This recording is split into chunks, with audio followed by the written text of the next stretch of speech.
စိုးမျိုးရဲ့မျိုးပြမီးရောင်အောက်ကရှုပ်ထွေးလာတဲ့လမ်းပေါ်မှာကားတစ်စီးနဲ့ရောက်လာတဲ့မိန်းကလေးဟာလူတစ်ယောက်နဲ့စကားပြောရင်တနေရာကိုကားနဲ့ထွက်လာကြပါတယ်။တိတ်ဆိတ်နေတဲ့လမ်းကြားတစ်ခုရောက်မှထိုလူကကားကိုပါကင်ထိုးရန်ကူညီရင်စကားတပြောပြောနဲ့ထိုနေရာကထွက်သွားကြပါတယ်။ရက်တော့ကြာလာတဲ့အထိအဲ့ဒီကားဟာနေရာမရွေးရှိနေသေးဖြစ်ပြီးအနားရောက်လာတဲ့ရဲကားတစ်စီးဟာကားနံပါတ်ကိုတေချာစစ်ဆေးအတည်ပြုနေပါတယ်။အုံးကြောင်ဆိုတဲ့လူတစ်ယောက်ကလည်းထိုကားကိုလက်ရက်ကြည့်နေပြီးဘေးဘီကိုအကဲခတ်ကကောင်မငါးလက်ထက်မိရင်တေးပြီလို့ကြုံသွားလိုက်ပါတယ်။မြို့ထဲကရက်ထားတဲ့ကားတွေမှာအဖော်ချိုးပုံဖလာယာတွေလိုက်ဝေနေသူတယောက်ဟာသူ့အလောက်ခန်းထံပြန်ရောက်လာပြီးဂျန်ဟိုကိုနှုတ်ဆက်ပါတယ်။ကြိုတင်ငွေပေးထားရတဲ့ကောင်မလေးနှစ်ယောက်ထွက်ပြေးသွားလို့အကျွေးမဆက်နိုင်သေးကြောင်းတောင်းပန်နေတဲ့ဂျန်ဟိုတယောက်လက်ဝဲပွဲကြည့်နေတဲ့ကတုံးဟာသူဖုန်းပြောနေတာကိုရင်ကျေးမှုမရှိဘူးလားလို့မေးကဖလာယာတွေထပ်ဝေခိုင်းပါတယ်။အဲဒီနောက်ထပ်ဝင်လာတဲ့ဖုန်းတစ်လုံးကမိုတယ်တစ်ခုထံကောင်မလေးလွတ်ခိုင်းနေလို့ထိုအခန်းကိုကောင်မလေးတယောက်လွတ်ပေးလိုက်ပါတယ်။ကောင်မလေးကိုချီးကျူးတယ်လို့နဲ့စကားတွေပြောနေတဲ့ဘဲကရေချိုးခန်းနောက်မှဝင်ဖို့လိုက်တားနေတဲ့အခန်းတကားနောက်မှာ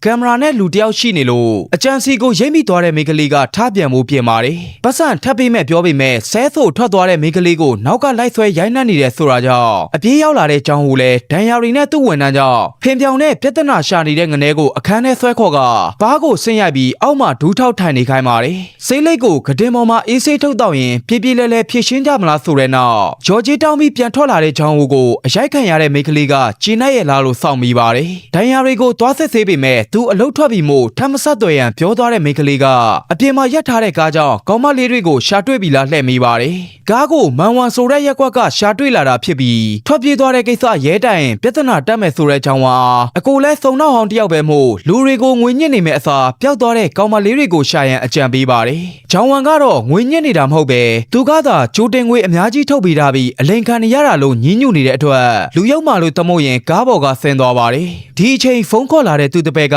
ရှေ့သမျှကောင်မလေးအလုံးကိုညှင်းလွတ်နေတဲ့လူကြောင့်တယောက်မှမကြံတော့ကြောင်းတိုင်နေလို့မိချင်းရှိတယ်ပြောပေမဲ့အေးမိနေလို့နားမဲ့ပြောထားရလို့ဆိုပါတယ်။အိမ်မှာတကယ်ဖျားနေလို့သမီးငယ်ဈေးတိုက်တာကိုတောက်နေရတဲ့ဂင်းမီချင်းထံနာမည်ကိုအမိုက်လို့မှတ်ထားတဲ့ဖုန်းဝင်လာလို့ကိုင်လိုက်ပြီးသူမဖျားနေလို့ဒီနေ့ခွင့်တောင်းမိမဲ့ယောက်ျားတယောက်နဲ့ရှိနေရလားအခြားကောင်မတွေလို့ထွက်ပြေးမလို့လားမင်းနေတဲ့ကြောင်ကနောင်နာမရချင်ရင်အလုတ်သွားတာပိုကောင်းမယ်လို့ဖိအားပေးနေပါတယ်။ငင်းမရတော့တဲ့မိချင်းကိုကတုံးစီဆက်သွယ်လိုက်သွားဖို့မှရင်ပြုတ်ကျနေတဲ့ဖုန်းကိုကောက်ယူလိုက်ချိန်ထွက်ပြေးသွားတဲ့ဆိုတဲ့ကောင်မလေးတယောက်ရဲ့ဖုန်းကိုတွေ့လိုက်ရပါတယ်။မိချင်းဟာသမီးပြတ်သူအွန်ကြီးကိုပြန်လာခဲ့မယ်လို့ပြောရင်ဖောက်တဲ့ကိုသူမဘဲပုံပဲနီးဝတ်ထားရလို့ဆက်သွယ်ဆောင်နေပါတယ်။ရုံးပြန်ရောက်လာတဲ့ကြောင်တယောက်ကားထဲကဖုန်းမှာ4885နဲ့သုံးတဲ့နံပါတ်ကိုကြားဘူးတလို့ပဲလို့စဉ်းစားရှာဖွေနေစဉ်ကတုံးကလည်းအဲ့နံပါတ်ပန်ရှစ်စီမိချင်းသွားနေတာဖြစ်ကြောင်းနဲ့သွားမဲ့လိပ်စာကမန်ဝမ်ရက်ကွက်ကိုဆိုလို့ရှင်းနှစ်ယောက်ပျောက်သွားတာလေဒီဖုန်းပန်ရှင်မို့သူ့ကောင်မလေးတွေကိုရောင်းစားတဲ့ကောင်မှန်ရှိမိသွားပြီးမိချင်းကိုအဲ့ကောင်နဲ့မော်တယ်မာလာမီတော့သူမကားနဲ့ဖောက်တဲ့အိမ်ကိုသွားနေတာလို့ဖြေပါတယ်။ဒါကြောင့်သူ့အိမ်ရောက်ရင်လိပ်စာကိုမှတ်ပြီးအိမ်ထဲရောက်ရင်ရေချိုးဖို့အကြောင်းပြကသူ့စီဆက်သွယ်လိုက်ရုံပဲဖြစ်ပေမဲ့မရိပ်မိစေနဲ့လို့တတိပေးပါတယ်။ရဲတိုင်လည်းစီးပွားပြတ်မှာမို့ကိုယ်တိုင်လိုက်သွားတဲ့အချိန်တစ်ဖက်မှာဖောက်တဲ့ကဘသူနဲ့ဖုန်းပြောနေရလဲမင်းနေလို့တထေးနဲ့လို့ဖြေတော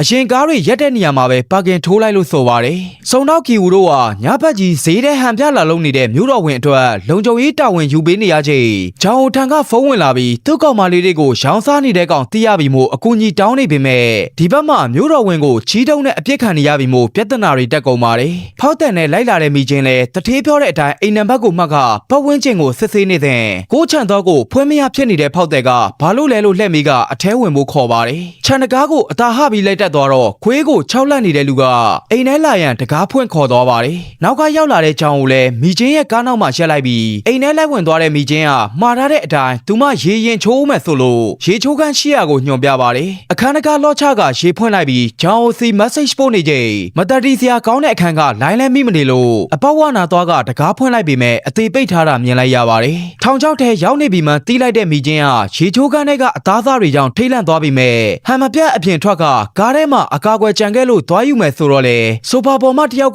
အေးလို့ခွင့်ပြုပေးပါတယ်။သို့ပေမဲ့အိမ်ရှိတကားမကြီးကတော့အထက်ထက်ခတ်ထားတာမြင်လိုက်ရသလိုအပြင်မှာစောင့်နေတဲ့ကြောင်ကလည်းမိချင်းရဲ့လိုင်းမမိတဲ့ဖုန်းကိုထက်ခခေါ်ကြည့်နေပေမဲ့မိချင်းကတော့အိမ်ရဲ့ရေချိုးခန်းထဲမှာလူသက်သမားရဲ့ဖမ်းဆီးခြင်းကိုခံရပြီဖြစ်ပါတယ်။အိတ်တလုံးနဲ့ဝင်လာတဲ့ဂျေအောင်မင်းဆိုသူဟာတွန်ချလိုက်တဲ့အိတ်ထဲကတန်ချောင်းတစ်ချောင်းကိုဂျိမ်းမှချိတ်လိုက်ပြီးဂျီအောင်နဲ့မတွေ့တာကြပြီမဟုတ်လားလို့မေးပါတယ်။အော်ဖို့စူးစမ်းနေသူမိချင်းကိုသူ့တုံးကလည်းအော်လုံးလို့ရှာကိုဖျက်လိုက်ကြောင်းချိန်ချောက်ခါပါဇက်ဖွင့်ပေးလိုက်ပြီးကြောက်လန့်နေတဲ့မိချင်းကိုအိမ်ပြန်ကျင်လာလို့မေးပါတယ်။ပြီးတော့မင်းပါလို့အသက်ရှင်သင့်တာလဲဆိုတဲ့အကြောင်းပြချက်ပြောခိုင်းမိမဲ့ကြောက်လန့်တကြားမတတ်ဖို့တော တောင်းပန်နေတဲ့မိချင်းကိုပါဇက်ပြန်ပိတ်နေပြီမို့သူမမှာ9နှစ်အရွယ်သမီးငယ်လေးရှိကြောင်းတောင်းပန်တဲ့အခါမင်းသိသွားရင်တော့ဘသူမှရှာမှာမဟုတ်ဘူးဆိုကခေါင်းကိုစောက်သွားနဲ့ရွယ်ပြီးတူနဲ့ထုလိုက်ပြီးမဲ့မိချင်းကရှောင်လိုက်ပါတယ်အပြင်မှာကြံရမရတဲ့ကြောင်ကိုလည်းလူသက်သမားရဲ့ဖုန်းကိုခေါ်ကြည့်နေပေမဲ့ဆက်သွယ်မှုဧရိယာပြင်ပရောက်နေပြီးဂျေအောင်မင်းကထွက်ပြေးဖို့ကြိုးစားနေသူမိချင်းရဲ့ခေါင်းကိုစောက်သွားနဲ့တက်ရိုက်ချလိုက်ပါတယ်ကြောင်ကလည်းတိတ်ဆိတ်နေတဲ့ရက်ကွက်ထဲစန်တဝါဝါရှာနေရပြီးရုံးကန်နေတဲ့မိချင်းကြောင့်လက်တံရရသွားတဲ့ရောင်မင်းကတူနဲ့ပဲခေါင်းပွင့်အောင်ရိုက်ချလိုက်ပါတော့တယ်ကြောင်တယောက်အိမ်ချံဝင်းရှိကဘဲကိုတီးလိုက်ချိန်ဘဲမိတန်ကြောင့်အပြင်ထွက်လာသူရောင်မင်းက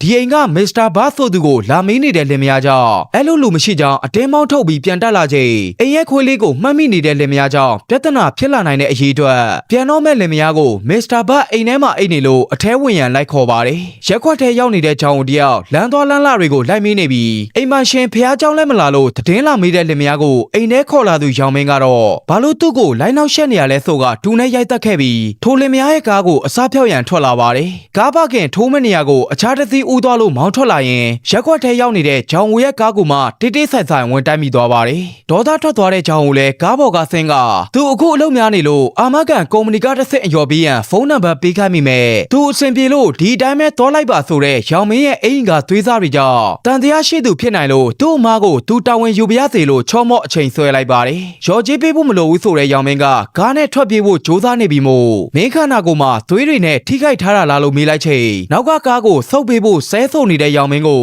4885နံပါတ်ကမင်းမဟုတ်လားလို့မေးကဖုန်းခေါ်လိုက်ပြီးကင်လိုက်ဆန်ခွေးကောင်လို့ပြောရင်အနာကတ်သွားချိန်ကားပေါ်ကဆင်းပြေးသွားပါတယ်နောက်ကအော်ရစ်ပြေးလိုက်နေတဲ့ကြောင်ဦးတယောက်သူ့ရှေ့တင်ဖုန်းကိုလွှင့်ပစ်သွားတဲ့ကြောင်မင်းဟာသူ့ကောင်မလေးတွေကိုရောင်းစားသူပဲအထင်နဲ့မိရင်သေပြီလို့ဆက်လိုက်နေပါတယ်ရက်ခွက်ထဲပတ်ပြေးနေတဲ့ရောင်မင်းကိုလိုက်မိသွားတာကြောင့်မိမိရရဆုံးမပြီးသူ့ကောင်မလေးတွေကိုရောင်းစားလိုက်တဲ့မင်းကဘဲကားကောင်လဲမိတော့ပတ်စံအိတ်ထဲကမှတ်ပုံတင်မှာအန်ရမ်းမျိုးကဂျေအောင်မင်းလို့မြင်လိုက်ရတာကြောင့်လက်ရှိနေတဲ့အိမ်ကိုလိုက်ပြခိုင်းပါတယ်အဲ့ဒီနောက်လက်ထိတ်ကရိုက်နှက်ပြီးကားစီခေါ်လာတော့ကားကိုဒီတိုင်းရပ်ထားခဲ့လို့မရဘူးဆိုတဲ့ရဲကကားပေါ်မှာလက်ထိတ်တန်လန့်နဲ့ရောင်မင်းကိုမြင်တာနဲ့ရဲဆိုရင် ID ပြဖို့တောင်းရင်စခန်းမှာကြံခဲ့တယ်ဆိုတဲ့ကြောင်ကြောင့်အခုလွတ်ပေးရန်ဆက်သွယ်နေပါတယ်ရဲဝန်ထမ်းလောက်ခဲ့ဘူးသူလို့ရှင်းပြလည်းမရတဲ့အတွက်စိတ်တစားကောင်တဲ့သူစခန်းမှာထိမ့်သိမ်းခံလိုက်ရပြီးကောင်မလေးတွေရောင်းစားခံရတယ်ဆိုတဲ့ကြောင်ကိုပြောသမျှကလည်းအတိတ်ပဲမရှိလို့ရောင်မင်းကိုထွက်ဆိုချက်ရေးခိုင်းထားတဲ့ရဲတွေကရဲရောင်ဆောင်ခဲ့တဲ့ကြောင်ကိုသာအပြစ်တင်နေကြပါတယ်သူတငယ်ချင်းကီယူကတော့မျိုးတော်ဝင်ကိုမစင်တုံးနဲ့ပြစ်ခဲ့တဲ့လူကြောင့်ပြဿနာတက်အလုရှုံနေပါတယ်။ဂျေအောင်မင်းမောင်းလာတဲ့ကားကဘသူကားလဲမေးတော့အတိတယောက်လို့ဖြေပေမဲ့နာမည်လည်းမသိဖုန်းနံပါတ်တောင်မသိလို့ရဲတွေက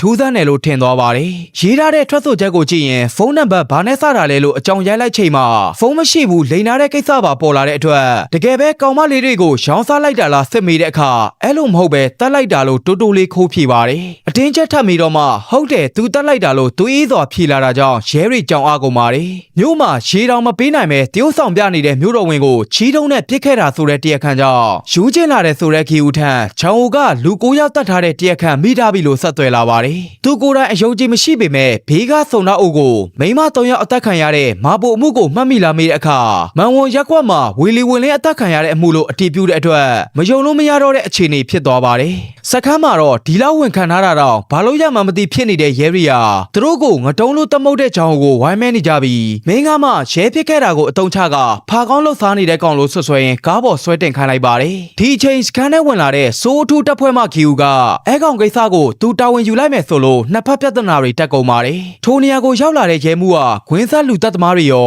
မျိုးတော်ဝင်ကိုမစင်နဲ့ပြစ်ခဲ့တဲ့ကောင်တွေကြောင့်စိတ်ရှုပ်နေပေမဲ့ဂွင်းဆက်လူတပ်မှုကိုအရင်ဖြစ်ရှင်းရန်စခန်းထဲကိုအော်ဆဲပြီးဝင်သွားပါတယ်အဲဒီနောက်ဂျန်ယောင်မင်းဘသူလဲမေးကလက်ထောင်လာတဲ့ရောင်မင်းရဲ့မျက်နှာကဘာဖြစ်တာလဲဆိုပြီးစခန်းကကောင်တွေဝိုင်းကျွေးလိုက်တဲ့အထင်နဲ့ကျိမ်းမောင်းနေပြန်ပါတယ်ရောင်မင်းကိုအပြင်ခေါ်ထုတ်ရင်ဘသူရိုက်ခဲ့တာလဲရှာပြီးမေးဖို့နဲ့ဒီအမှုမပေါ်ရင်အကုန်သေးပြီလို့လဲတတိပေးထွက်သွားပါတယ်ဒါကြောင့်ဘသူရိုက်တာလဲမေးနေတော့စခန်းမှထွက်လာတဲ့ကြောင်ဦးကပြဿနာရှာနေပြီမို့အသေးတန်ဝိုင်းထင်းကစခန်းရောက်မှလှုပ်ချင်တဲ့လောက်လို့ချော့ခေါ်ကြပါတယ်သူတို့ဘာသာတိုင်ပင်ပြီးကားပေါ်တက်သွားတဲ့အချိန်ကြောင်ဦးပြောက်သွားလို့စခန်းကိုလာမဖြစ်မဲ့အကြောင်းလိုက်တတိပေးခဲ့ပါတယ်ကြောင်ဦးကတော့ရောင်မင်းရဲ့ကားထဲဝင်ရှာရင်တော့အတွဲလိုက်ကြီးကိုရှာတွေ့လာပါတယ်ကားပေါ်ဖမ်းခေါ်လာတဲ့ရောင်မင်းဟာကောင်မလေးတွေကိုဘာနဲ့တတ်ခဲ့တာလဲမေးတော့ကြောက်သားထွင်းနဲ့ စောက်သွားနေလို့ဖြေတဲ့အတွက်သူတို့လိုက်နေတဲ့အမှုလို့လူသက်လက်နက်ကထိတ်ချုံပြီးတုံးတဲ့အရာမျိုးမိပြီလို့တွေးလိုက်ပါတယ်ဒါကိုရောင်မင်းကတော့ဟိုလူလိုက်ရှာနေတဲ့ခင်မီချင်းကအသက်ရှင်လောက်သေးတဲ့ပြောနေတာကြောင့်ဘယ်နေရာမှာလဲမိတဲ့အခါအန်ရမ်းမျိုးဆိုလို့သားကောင်ကဒီမှာရောက်နေတဲ့အကြောင်းမရှိပဲအဲကောင်ကိုမန်ဝါရက်ကွက်မှာမိတာလို့ပြောပေမဲ့ဖုံးချသွားပါတယ်သူရှာတွေ့လာတဲ့ကားမပုံတင်ရဲ့တောတွဲကြီးနဲ့အခြားချန်တကားတွေကိုလိုက်ဖွင့်ကြည့်နေပြီးအိမ်ပန်ရှင်ရှိရင်ဒီလူနဲ့တောတွဲကိုတိလာမေးပေမဲ့အခုမှတွေ့တာဖြစ်ပြီးနောက်ကပြက်ကလေးပေါ်မှာဒီအိမ်ရဲ့မိသားစုသွားတဲ့ရမ်းဖြောင်းလို့ရေးထားတာကြောင့်လမ်းထိပ်မှစတိုးဆိုင်ကဖြတ်သွားမှာပဲလို့တွေးလိုက်ပါတယ်အဲ့ဒီနောက်သူ့တစ်ဖက်ကိုလမ်းခေါ်ကစတိုးဆိုင်ကနေမြင်နေရတဲ့လမ်းကြားတိုင်းဒီလိမ့်စာကိုတောနဲ့တူလိုက်စုံစမ်းမှုနဲ့ဖုန်းလိုင်းမမိတဲ့မြေအောက်ခန်းပါတဲ့အိမ်ကိုပါရောင်ဝါးဝါးနဲ့လိုက်ရှာခိုင်းပါတယ်စခန်းရောက်လာတော့ဝရမ်းမပါပဲတရားခံကိုဖမ်းဆီးမဲ့ဆိုရင်12နာရီအတွင်းအစိုးရရှေ့နေရဲ့ခွင့်ပြုချက်လိုမှာဖြစ်ပြီးခွင့်ပြုချက်မရရင်တော့ပြန်လွှတ်ပေးရမယ်လို့ဆိုပါတယ်စခန်းမှုဖုန်းပြောနေတော့စောင့်နဲ့အသက်ခံရတဲ့ဓာတ်ပုံတွေကိုတွေးလိုက်ရပြီးရောင်မဲစီမှစစ်ချက်ယူမဲ့ဂီယူကမင်းစောင့်နဲ့ထိုးတာလားတူနဲ့ထိုးတာလားမိတဲ့အခါသူကိုတုံးတာပေါ်လို့ဖြစ်ရင်လက်ပွေလာယူနေတဲ့စုံတော့အိုကိုကြည်နေပါတယ်ပြီးတော့သူဓာတ်နဲ့ရောလေဘင်းညက်တက်တာမျိုးတွေလုပ်ဖူးပေမဲ့ပိုနာကျင်မုံရတာကြောင့်ဝက်တွေကိုတတ်တာမြင်မှုတဲ့အတိုင်းစောင့်နဲ့ရိုက်တက်ပြီးအလောင်းတွေကိုတန်ချိတ်မှာချိတ်ဆွဲပါတယ်အဲ့ဒီနောက်အာခီလိစ်တန်နွန်လို့ခေါ်တဲ့ဖနောက်ကြောတွေကိုဓာတ်နဲ့လိဖြတ်လိုက်ရင်သွေးတွေအကုန်ထွက်သွားတဲ့အလောင်းကပေါ့သွားတဲ့အခါမှာရွှေရပြွရလွယ်မှာဖြစ်ပြီးနောက်တစ်ရက်လောက်သွေးနဲ့အညစ်အကြေးတွေကုန်လောက်တဲ့အချိန်ညမှာအလောင်းတွေကိုပစိန်နဲ့အပိုင်းပိုင်းပြီးမြုပ်နှံပါတယ်အလောင်းတွေဘယ်မှာမြုပ်လဲမိတော့ဟိုတီတီရှောက်ပြောနေလို့အလောင်းကိုလောင်းကိုအိမ်ထဲမှာတော့မြုပ်မရကြောင်းပြောတဲ့အခါတကယ်ကသူတတ်ခဲ့တာ9ယောက်မဟုတ်ပဲ12ယောက်ဆိုလို့ဂီယူကိုတိုင်းဒေါသထွက်လာတာကြောင့်စခန်းမှုကမှတ်မိတလောက်ကိုအေးအေးဆေးဆေးပြောရန်ချော်မော်နေပါတယ်ဂျောင်ကတော့သူကားမောင်းလာရင်တရားခံရဲ့ကားနဲ့ဝင်တိုက်ပြီးမှဖုန်းနံပါတ်488ကိုခေါ်လိုက်ကြောင်းအရှိကြီးရှင်းပြပေမဲ့မင်းသူ့ကိုရိုက်ခဲ့တာလားလို့သာဖြေခိုင်းနေပါတယ်အဲ့ဒီနောက်အရာရှိဂျောင်ကိုတွေးကျင်တယ်ဆိုလို့ထွက်ဆိုချက်လက်ပွေနှိပ်ပြီးထွက်လာချိန်အပူပင်မရှိချောကလက်စားနေတဲ့ရောင်မင်းကိုစိတ်ပြတ်စွာကြည့်နေတဲ့ဂျောင်ဟာမိချင်းရဲ့အိမ်ကိုသွားရမယ်လို့ဂီယူကမှာပါတယ်ဘာလို့လဲဆိုတော့ဒီကောင်အိမ်ကသွေးစားတွေနဲ့ဂင်းမီချင်းရဲ့ DNA တိုက်စစ်ရမယ်ပြောနေလို့ဒီဦးကြောင်ကြားကလူတက်ခဲ့တာမို့ရက်ကွက်ထဲလိုက်ရှာရန်အကြံပေးပေမဲ့ခိုင်းတဲ့အတိုင်းသာလောက်ခိုင်းနေတဲ့ရဲတွေကြောင့်မုတ်စားနေတဲ့ရောင်မင်းကိုလိုက်ရိုက်ပါတော့တယ်စခန်းပြစ်မှာတော့မျိုးတော်ဝင်ကိုမစင်နဲ့ပစ်ခဲ့တဲ့ကိစ္စကိုသတင်းယူဖို့စောင့်နေကြပြီးမိချင်းရဲ့အိမ်ကိုမေးမြန်းလိုက်သွားတဲ့ဂျောင်ကတော့သူသိတဲ့လောက်အိမ်ထဲမှာဘယ်သူမှမရှိဘူးအထင်နဲ့တကားမှန်ကိုခွဲလိုက်ချိန်ကြမှာမိချင်းရဲ့သမီးလေးကရဲစခန်းကိုဖုန်းဆက်တိုင်နေတာမြင်လိုက်ရပါတယ်နင်ကဘသူလဲလို့မေးပြီးရေခဲတက်တာဘောကဓာတ်ပုံတွေကြောင့်မိချင်းသမီးမှသဘောပေါက်သွားပြီမို့ DNA ပါမဲ့ပစ္စည်းတွေယူနေတဲ့သူတို့ကိုခလေးမလေးကဘာလို့သူများစပင်တွေယူနေရတာလဲအမေတခုခုဖြစ်လို့လားလို့တောက်လျှောက်မေးခွန်းထုတ်နေပါတယ်ဒါကြောင့်မအေတူသမီးပဲလို့ပြောပြီးပြန်တော့မဲ့အချိန်မှုခင်းဆရာဝန်ကခလေးကိုသူ့လိပ်စာကပေးကအကူကြီးလုံးရင်ဆက်သွယ်ဖို့မှာသွားပါတယ်မဆိုင်တဲ့လူကတော့ဂီးဆိုင်နေတာမို့သူ့ဝန်ထမ်းရဲ့ခလေးကိုမထားခဲ့နိုင်တော့ပဲထမင်းဆိုင်ခေါ်လာပါတယ်သူ့အမေရောလို့မင်းနေတဲ့ခလေးကိုအလုံးလုံးနေရလို့ဖြေတော့စပင်တွေလာယူသွားတာ DNA စစ်ဖို့ဆိုရင်အမေတခုခုဖြစ်နေလို့လားမင်းနေရကြောင်းမင်းမသွားကြမရှိဘူးလားမေးကအန်ရန်ဘက်ကိုခေါ်လာပါတယ်အိမ်ရှာနေတဲ့သူ့တပည့်ကိုမကြခင်ရောက်မှမို့ဆက်ချထားဖို့နဲ့ခလေးထိမ့်မိမဲ့တယောက်ကိုပါရှာခိုင်းလိုက်ပြီးသူလွှင့်ပစ်လိုက်တဲ့ဆေးလိပ်ကနောက်ခန်းထဲဝင်သွားတာကြောင့်သွားကောက်လွှင့်ပစ်ခိုင်းရင်အစင်မပြေတဲ့နေ့ပဲလို့ညီးတွားနေတဲ့ချောင်းဟိုဟာအမေကိုဖုန်းဆက်ပြီးအလုတ်သွားခိုင်းတာဦးလေးကြီးမဟုတ်လားမေးနေရကြောင်း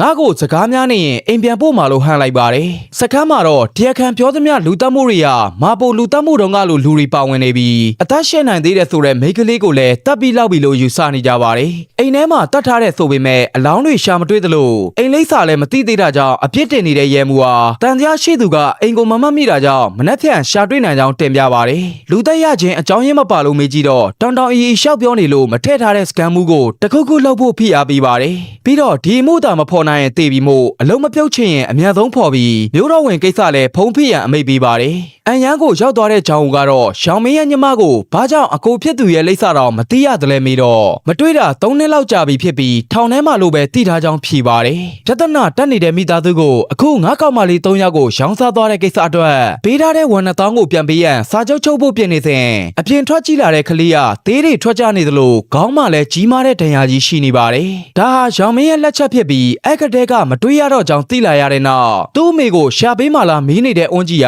သူစဉ်းစားပြရသေးအောင်လို့တားပါတယ် စကန်းကရောင်မင်းကတော့စုံနောက်ဦးရဲ့မျက်လုံးတွေကဘလို့လှကြောင်းရဲ့စပင်ရှည်နဲ့သို့ပိုလှမာလို့စိတ်ရှုပ်အောင်ပြောနေတဲ့အပြင်ရေမွေးမစွတ်ထားတဲ့မင်းစီကဓမ္မတာလာနေတဲ့အနှံ့ရတယ်လို့လိုက်ပြောနေပါတယ်။အုံးကြောင်ဦးတယောက်အမျိုးသမီးအနှိတ်ခံတစ်ခုကိုတည်င်းမင်းနေပြီးစေးရုံမှာကင်းကြနေတဲ့ရဲရီကအစိုးရရှိနေတဲ့စကားအရရောင်မင်းကအရင်ကလည်းဒီလိုလူတက်ဖို့ပေမဲ့ဘာတသိမှမရှိလို့လှုပ်ပေးခဲ့ရတာဖြစ်ပြီးအခုလည်းလှုပ်ပေးခိုင်းနေတဲ့အမိကြောင့်သူတို့တော့အထောင်းခံရတော့မယ်လို့ရှင်ဖွင့်နေကြပါတယ်။ဒါကြောင့်ရဲမှုကိုယ်တိုင်စစ်မေးချိန်မှာတခွန်းမှမဟတော့တဲ့ရောင်မင်းကြောင့်ကင်မရာတွေလက်ခံပြီးလူတက်ခဲ့လာမိတာကိုတောင်းပန်ပါတယ်လို့ပြည့်ရည်ပြုနေတဲ့အတွက်ရဲမှုဒေါသထွက်လာပါတယ်။အလောကြီးစွာရောက်လာတဲ့ဂီဦးကဝရမ်းပယ်ချခံရသလိုရဲစခန်းနှစ်ခုစလုံးမှာတပ်သိမလုံလောက်ကြောင်းသတင်းပြီးတော့အဲ့ဒါတွေဂီဦးမဆိုင်ပဲဒီကောင်လူမတက်ပဲနဲ့တော့ထွက်ဆိုချက်ပေးမှာမဟုတ်လို့ဒီတိုင်းလွတ်မပေးခြင်းရင်ရက်ကွက်ထဲမှာအထောက်ထားရအောင်ရှာရမယ်မဟုတ်လားလို့မိပါတယ်။သူ့အိမ်ထဲမှာအလောင်း12လောင်းလုံးမြုပ်ဖို့မဖြစ်နိုင်လို့အနီးနားမှာရှိတဲ့စမ်းမီတောင်ဘက်ကိုလည်းအလောင်းတွေ့အောင်ရှာဖို့အမိန့်ပေးလိုက်ပါတယ်။သူနဲ့အရိုက်ခံရတဲ့မိချင်းစီကအသက်ရှူတန်တက်တက်ထွက်လာနေပြီးအနှိတ်ခမ်းထန်သွားဆောက်စမ်းနေသူချောင်းကိုရဲအစ်စ်ဆိုတစိမ့်ပြဖို့နဲ့ကြောင်တောင်တောင်လာလုံးမနေပဲထွက်သွားရန်ဆိုင်ရှင်လောရှိကမောင်းထုတ်နေရကြောင်းခုံနဲ့တစ်ချက်ကြွေးလိုက်ပါတယ်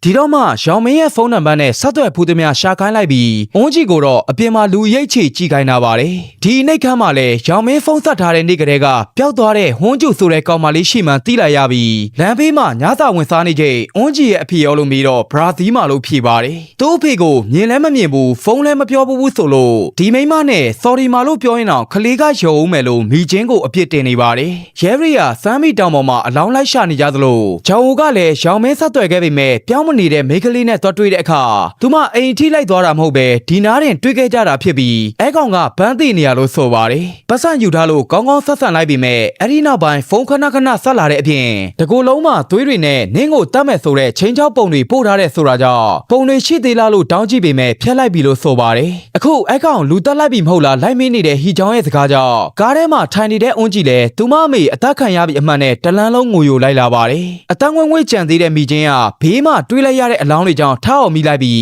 းတစ်ဖက်မှာတော့တွဲအများကြီးနဲ့အိမ်ပေါင်းစိတ်လိုက်ရှာနေတဲ့ကတုံးကတော့တချောင်းကိုလှဲပွင့်လို့ရသွားပြီမို့ချောင်းကိုလှမ်းခေါ်ပါတယ်သူတို့ရောက်လာတာမြေအောက်ခန်းချင်းတစ်ခုဖြစ်ပေမဲ့ဖုန်းလိုင်းမိနေတဲ့နေရာကြောင့်ဒီမှာမိချင်းမရှိလို့ဆက်ချခိုင်းနေတဲ့စကားကိုအုံးကြီးကကြားသွားပါတယ်ခလေးခေါ်ပြီးထွက်လာချိန်တက်တက်တိုးတဲ့လူတယောက်ကကြောက်လန့်တကြားထွက်ပြေးသွားလို့နောက်ကနေပြေးလိုက်သွားကြပါတယ်လိုက်နေရင်မျက်ခြေပြတ်သွားလို့လူခွဲရှာကြတဲ့အခါကတုံးကိုဒုံးနဲ့ထွက်ရိုက်ပြီးအကျွေးပြတ်သားမဲ့ပြောထားတာကိုလို့ကန်ကြောက်ထိုးရိုက်တတ်တော့မဲ့အချိန်ဂျောင်ဟိုကဝင်ကန်လာပါတယ်အလောင်းရှာမတွေ့ပဲစခန်းပြန်ရောက်လာကြတဲ့ရဲတွေကိုရောင်မင်းကလှောင်နေရကြောင်းဂေဟူကခုံပေါ်ကကန်ချပြီးဧည့်သည်ရောက်နေရလို့အတိပေးပါတယ်အရိုက်ခံရတဲ့ကတုံးကခလေးနဲ့ကားပေါ်မှာစောင့်နေပြီးဂျောင်ဟိုကတော့သူ့ဖမ်းလာတဲ့လူကိုဂင်မီချင်းဘက်မှာလဲလို့ရိုင်းနှက်စစ်မေးနေပါတယ်အွန်ကြီးကတက်စီဘော်ကဆင်းသွားတဲ့မိန်းမတစ်ယောက်နောက်ကိုပြေးလိုက်သွားပြီးဂျောင်ဟိုဖမ်းထားတဲ့ဘဲကရောင်မင်းနဲ့ထောင်တူကြဘူးသူဖြစ်ကြောင်းနဲ့ဒီမှာနှစ်ပတ်လောက်လာခိုးဘူးတဲ့ရောင်မင်းနဲ့နောက်ပိုင်းမတွေ့ဖြစ်တော့ပဲသူအိတ်နေတဲ့တရက်မှာတူရီဆောက်တွေပါတဲ့အိတ်ကိုလာပြန်ယူပြီးဘဲကိုသွားမှမသိထွက်သွားပြီလို့ပြောနေချိန်အခန်းရဲ့နံရံဘော်ကအရာတွေကြောင့်ဘသူဆွဲခဲ့တာလဲပြီးတော့ရောင်မင်းလို့ဆိုပါတယ်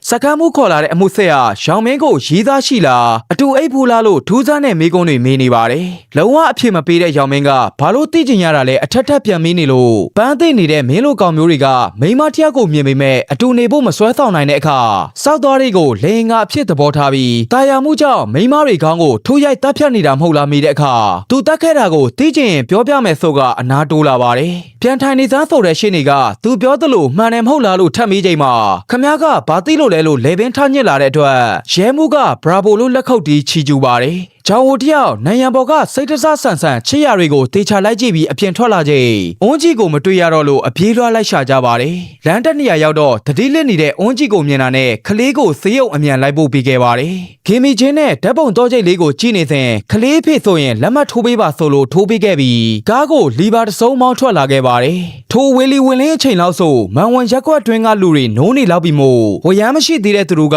ရောင်မင်းကိုဖမ်းထားတာ12နာရီမပြည့်ခင်အထောက်ထားတစ်ခုခုကိုအတူဖြစ်ဖြစ်ရှာခဲ့ရန်ရဲမှုကအမိတ်ပေးပါတယ်ဒီအချိန်အပေါ်တက်မှာရောင်မင်းကိုရိုင်းနှက်စစ်မင်းနေတဲ့ချောင်းဝါဂီယူတို့ကဝင်မတာပဲသူတို့လုံးမဟုတ်သလိုစောင့်နေကြပြီးအချိန်အနည်းငယ်ကြာတော့ချောင်းဝကဘာမှမပြောဘဲထွက်သွားတဲ့နောက်မန်ဝန်ရက်ကွက်ကလိမ့်စာတစ်ခုကိုတီးရပြီလို့ဆိုပါတယ်သွေးတန်တရဲရဲနဲ့မိချင်းကကြောက်ပြားတွေကိုခွာပြီးဂျိုးကိုဖြတ်နေချိန်အင်အားလုံးရင်းနဲ့ရဲတွေကတော့နေရာတစ်ခုကိုအကုန်တူးဆွရှာဖွေနေကြပါတယ်တခုခုစဉ်းစားနေတဲ့ချောင်းဝကအလုတ်ရှင်ကိုစစ်မင်းနေတဲ့ဂီယူတို့အခန်းထဲဝင်ကမြေပုံအရသူတို့ရောက်နေတဲ့နေရာ နဲ့မိချင်းရဲ့ကားရက်ထားတဲ့နေရာကရုတ်တိရှိမနေပဲတကယ်တမ်းမိနစ်20လောက်အကွာဝေးမဖြစ်နိုင်ပဲ9မိနစ်ဝန်းကျင်သာဖြစ်နိုင်ပြီးအလောင်းတွေဒီမှာမြုပ်ထားတဲ့ဆိုတာရှောက်ပြောနေရလို့ယူဆပါတယ်ပတ်စံကြောင့်အသေးအံရှာနေရလားဆိုတဲ့ခီဦးကရောင်မင်းလာမှစကားပြောမယ်လို့တတိပေးကဂျေအောင်မင်းကိုခေါ်လာချိန်အလုရှုပ်နေရလားလို့စခန်းမှုကိုလာမေးတဲ့လူတစ်ယောက်ကရောင်မင်းရဲ့မျက်နှာကဒဏ်ရာတွေကြောင့်ရဲမှုကိုအပြစ်တင်ပါတယ်အဲ့ဒီနောက်မျိုးတော်ဝင်ကိစ္စဖုံးပြီးရန်အပြစ်မဲ့ပြည်သူတယောက်ကိုမတရားဖမ်းဆီးထားတဲ့ရဲတွေမဖြစ်ချင်ရင်ရောင်မင်းကိုလွတ်ပြီးရှာဖွေရေးအဖွဲ့ကိုရက်ဆိုင်မှုနဲ့ရောင်မင်းကိုဘသူရိုက်လဲဆိုတာသူ့ရှိအရောက်ခေါ်လာဖို့အမိန့်ပေးပါ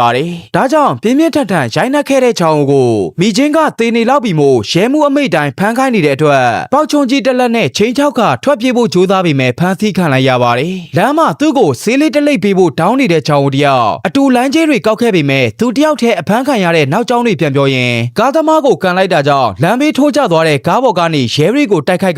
သူ့နောက်လိုက်မဲ့လူတစ်တယောက်စီကလက်ထိတ်တော့တောင်းလိုက်ပြီးလှုပ်ပေးလိုက်တဲ့ရောင်မင်းနောက်ကိုလိုက်ဖို့ပြင်ပါတယ်စခန်းကထွက်လာတဲ့ရောင်မင်းနောက်ကိုစုံတော့အိုတို့ကနောက်ရောက်ခံလိုက်နေကြပြီးရက်ထားတက်တန်ကားတက်တန်နဲ့ပြန်နေချိန်မှာမိချင်းကဂျိုးကိုဖျက်နှံလိုက်ပြီးမို့ပြတင်းပေါက်ကိုခွဲထွက်လာချိန်မှာအိမ်ရက်ခွေးကအလောင်းတစ်ခုကိုဖော်နေတာမြင်လိုက်ရပါတယ်ထိုအိမ်ထဲကအမြန်ပြေးထွက်လာပြီးလမ်းထိပ်ကစတိုးဆိုင်နဲ့ပြေးဝင်ကရဲခေါ်ပေးဖို့အကူအညီတောင်းနေချိန်ရောင်မင်းကရက်ခွက်ထဲပြန်လာနေပြီဖြစ်ပါတယ်မိချင်းရေးပေါ်ခေါ်နေတဲ့ဖုန်းကိုတက်စီငားမရလို့ပြေးနေတဲ့ချောင်းကမကန်ဖြစ်လိုက်တဲ့အတွက်ဒဏ်ရာရီနဲ့မိချင်းတယောက်တတိလက်သွားပါတယ်ရက်ခွက်ထဲပြန်ရောက်လာတဲ့ရောင်မင်းဟာဈေးလေးကုံသွားလို့မိချင်းရောက်နေတဲ့စတိုးဆိုင်နဲ့ဝင်လာပါတယ်အထိတ်တလန့်ဖြစ်နေတဲ့ဆိုင်ရှင်ကမိကလေးတယောက်ကိုလိုက်တက်နေတဲ့အယူကြောင့်သူမကြောက်လွန်လို့အဖော်နေပေးရန်နဲ့အကောက်မလေးကဒီကိုရောက်နေတာမို့ရဲတွေရောက်လာတဲ့အထိစောင့်ပေးရန်အပြေးဝဖောက်တဲ့ချမိလိုက်ပါတယ်တိုင်နာတာကြာပြီဖြစ်တဲ့ကင်းလက်ရဲတွေကလမ်းမှာစိန်အပြည့်နဲ့အိတ်နေကြပြီးတူတော့မဟုတ်ဒုံမရှိဘူးလားဆိုတဲ့လူသက်သမားကိုဆိုင်ရှင်ဘွားတော်ကတူတလက်ထုတ်ပြီးကမင်းရှိနေတော့လုံခြုံသလိုခံစားရလို့အဲ့ဒီတကားကိုပိတ်ထားပြီးဟိုယူလာရင်မျက်နှာကိုသာထုလို့တိုက်တော်နေပါတယ်နောက်ရောက်ခံလိုက်လာတဲ့စုံတော်အိုတို့ဟာဆိုင်ထဲကပြန်ထွက်မလာသေးတဲ့ရောင်မင်းကိုစောင့်နေကြသေးဖြစ်ပြီးထိုရက်ကွက်ထဲမောကြီးပန်းကြီးရောက်လာတဲ့ချောင်းတယောက်ဘဲကားဆာရှာရမှမသိချိန်ဆိုင်ရှင်ဘွားတော်ဟာအသက်ခံလိုက်ရပြီဖြစ်ပါတယ်ဒါအပြင်နှကန်းနဲ့လက်တွေတဆက်ဆက်တုံနေတဲ့မိချင်းကိုနင်ဘလို့ထွက်ပြေးလာတာလဲဆိုကတူနဲ့အဆက်မပြတ်ရိုက်ချလိုက်ပါတော့တယ်မိချင်းရဲ့နောက်ဆုံးအသိဉာဏ်ထဲမှာသူ့သမီးအွန်းကြီးရဲ့ပုံရိပ်တွေသာဖြစ်ပြီးဒီချိန်ကျမှရက်ကွက်ထဲအော်ကြီးရဲ့ကျန်ရောက်လာတဲ့ရဲတွေကြောင့်အခြေအနေသွားကြည့်တဲ့ချောင်းတယောက်အဲ့ထဲမှာမိချင်းရှိနေလားလို့ဂီယူကိုမေးပေမဲ့ဆွဲထုတ်ခံလိုက်ရပါတယ်အဲ့ဒီနောက်ဆေးရုံမှာတတိမလဲသေးတဲ့အွန်းကြီးကိုခဏလာကြည့်ပြီးကလေးကိုသူ့တစ်ဖက်နဲ့အပ်ခဲ့လိုက်ပါတယ်မိချင်းရဲ့ခေါင်းနဲ့လက်တွေကိုငားကန်တဲ့ထက်ကထိုင်ကြည့်နေတဲ့ရောင်မင်းရဲ့သတင်ကအခုမှအပြင်မှာဟိုးလေးတကြော်ဖြစ်လာပြီးဂီယူတို့လည်းရှာဖွေဝရမ်းမရမကတောင်းဖို့ပြရခတ်နေကြပါတယ်မန်ဝုံရက်ကွက်ကိုပြန်ရောက်လာတဲ့ချောင်းကတော့အခင်းပြနေရာကိုကြည့်ရင်သူ့ဖုန်းထဲကမိချင်းရဲ့အတန်မက်ဆေ့ချ်ထဲမှာအကိုကဖုန်းမကင်လို့အခုစိတ်မဆိုးပဲသူမပြောတာနားထောင်မှုနဲ့ဒီအလုပ်ကိုဆက်လုပ်ရမှကြောက်နေပြီမို့အလုပ်ထွက်တော့မယ်လို့ငိုယုံနေတဲ့အတန်တွေနောက်မှာဆိုင်ရဲ့နောက်တကားကပွင့်နေတာမြင်လိုက်ရပါတယ်ထိုနေရာမှာတညလုံးထိုင်နေတဲ့ချောင်းရဲ့မျက်လုံးထဲမှာရောင်မင်းရဲ့မျက်နှာကိုသာမြင်အောင်နေပြီးတသက်တယောက်ရဲ့အိမ်ကမန်ဝုံဖျားချောင်းပြက်ကလေးကိုတွေ့လိုက်ရပါတယ်ရောင်မင်းဟာသူတတ်ထားတဲ့အလောင်းတွေကိုမြုပ်ဖို့ကြိုးစားနေပြီးအိမ်ရဲ့ခွေးလေးကိုလည်းရိုက်တက်လိုက်ပါတယ်ဖျားချောင်းရှေ့ရောက်လာတဲ့ချောင်းတယောက်သူမြင်ခဲ့ရတဲ့နယံပကြီးရီယာလက်ဝါးကတိုင်တော့ရုပ်ထုကမှန်တီးလိုက်ရတာကြောင့်တင်းဟုတ်ဆရာထံဝင်ကရောင်မင်းရဲ့ ID ကတ်ကိုပြပြီးတီးလာလို့မိလိုက်ပါတယ်ရောင်မင်းကတော့အပြင်ထွက်ရန်သာသာနာနာဖြစ်အောင်ပြင်ဆင်နေပြီးကင်းလဲရဲရီစီကချောင်းကိုတီးလိုက်တာဟာမစ္စတာဘတ်ဆိုသူကဆောက်လုပ်ရေးအင်ဂျင်နီယာတယောက်ဆိုတာနဲ့လက်ဝါးကတိုင်တော့ကိုလက်ရမြောက်ဖန်တီးပေးခဲ့သူအဖြစ်တီးလာတာကြောင့်ထိုအိမ်လိပ်စာအတိုင်းရောက်လာပါတယ်ခြံတကားဘက်ကိုမတီးတော့ပဲအိမ်ပတ်ဝန်းကျင်ကိုစစ်ဆေးကသူ့အိတ်ထဲကတော့တွဲနဲ့ခြံတကားကိုတချောင်းချင်းစမ်းသပ်ဖွင့်ဝင်သွားလိုက်ပါတယ်အပြင်သွားဖို့ထွက်လာတဲ့ဂျေအောင်မင်းနဲ့တက်တိုးတာမို့အထဲဝင်ရအောင်လို့ပြောတဲ့အခါအိမ်ထဲလက်ပြေးဖို့ပြင်နေပြီမို့စပင်ကဆွဲခေါ်လာချိန်မှာသူ့ပေါင်ကိုဓာတ်နဲ့ထိုးနေတဲ့အတွက်ဒေါသကြီးကန်ကြောက်ရိုက်နှက်လိုက်ပြီးလေပင်ကိုညှစ်နေပါတယ်ဒီအချိန်ရေချိုးကန်းတွေကသွေးတွေနဲ့ငါးကန်တွေကမိချင်းရဲ့ခေါင်းပြတ်ကြောင့်အသေးစိတ်လွတ်သွားတဲ့ချောင်းကိုရောင်မင်းကခေါက်တန်နဲ့လှိပ်ရိုက်ပါတော့တယ်ဓာတ်တန်ရကြောင့်ရောခေါက်တန်အစွမ်းနဲ့ပါမလုံနိုင်တော့တဲ့ချောင်းကိုလိုက်လံရိုက်နှက်နေသူရောင်မင်းကရုပ်တုတစ်ခုနဲ့အထက်ထက်ရိုက်ခွဲနေချိန်လက်လန်းမိတဲ့တူနဲ့ပြန်ရိုက်လိုက်တာကြောင့်နောက်လန်သွားပါတယ်အဲ့ဒီနောက်မျက်နှာကိုတူနဲ့ချိန်ရွယ်ကရိုက်တက်ဖို့ပြင်နေချိန်ရဲတွေရောက်လာပြီးတော်တော်လို့ဖြောင်းပြပြီးမဲ့မိချင်းတို့သားမိပုံရိပ်တွေကြောင့်ရိုက်တော်မဲ့အချိန်မှာဖမ်းဆီးခံလိုက်ရပါတယ်အတန်မထွက်နိုင်တဲ့ဂျောင်ဦးရဲ့မြင်ကွင်းထဲမှာရောင်မင်းကိုတဲထုတ်သွားတာတွေနဲ့မိချင်းရဲ့ခေါင်းပြတ်ကိုမြင်လိုက်ရပြီးသူ့ကိုမျက်ရည်တွေနဲ့ကြည့်နေတဲ့အလားနာကျင်ခံစားနေရတဲ့မိချင်းကိုတခုခုပြောဖို့ကြိုးစားလိုက်ပါတယ်ဒီလိုနဲ့မန်ပိုလူတက်မှု မှာသူတို့ရှာမတွေ့တဲ့အလောင်းတွေနဲ့ခန္ဓာကိုယ်အစိတ်ပိုင်းတွေကိုအကုန်ဖော်ထုတ်နိုင်ခဲ့ကြပြီးဆေးရုံကပြန်ထွက်လာတဲ့မြို့တော်ဝင်မင်းသားဟာမီဒီယာတွေဘယ်ရောက်ကုန်လဲမင်းနေစဉ်သွေးလိမ့်လိမ့်နဲ့ရောက်လာတဲ့ဂျောင်ကိုမြင်လို့ထွက်ပြေးသွားပါတယ်။ဒဏ်ရာများစွာနဲ့ဂျောင်ကတော့အွန်းကြီးရဲ့ကတင်ဘေးမှာဝင်ထိုင်ကသူ့ကြောင့်ဘွားပြက်ခဲ့ရတဲ့အမိမက်ကလေးကိုကာကွယ်ဆောက်ရှောက်သွားဖို့လဲဆုံးဖြတ်လိုက်ပါတယ်။